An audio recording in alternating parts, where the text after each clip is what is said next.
एका गावात एक पाळीव प्राणी हत्ती राहत होता. सर्व गावकरी त्या पाळलेल्या हत्तीची काळजी घेत व त्याला खाऊ घालत असे. सर्व गावकऱ्यांचा तो हत्ती लाडका होता आणि सर्व गावकरी त्याला जीव लावत असे.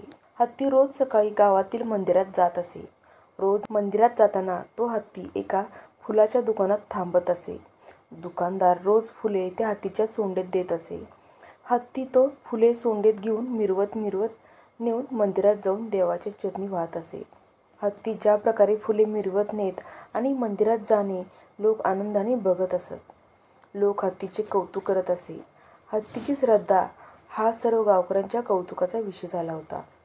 एके दिवशी दुकानदार अत्यंत निराश अवस्थेत दुकानात बसला होता. रोजच्या सवयीप्रमाणे हत्ती दुकानात आला. निराश दुकानदाराने हत्तीला फुले देण्याऐवजी त्याच्या सोंडेला सुई टोचली. दुकानदाराने कारण नसतानाही स्वतःचा राग हत्तीवर काढला.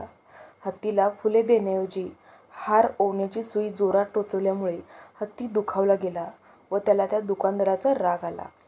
आपल्याला या दुकानदाराने विनाकारण छळले, त्यामुळे हत्तीने दुकानदाराला धडा शिकवण्याचे ठरविले.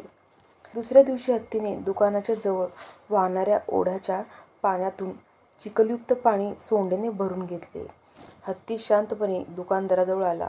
हत्तीने ते घाणेरडे पाणी दुकानदारावर, फुले आणि हारांवर फवारले. दुकानदाराचा सगळा माल खराब झाला.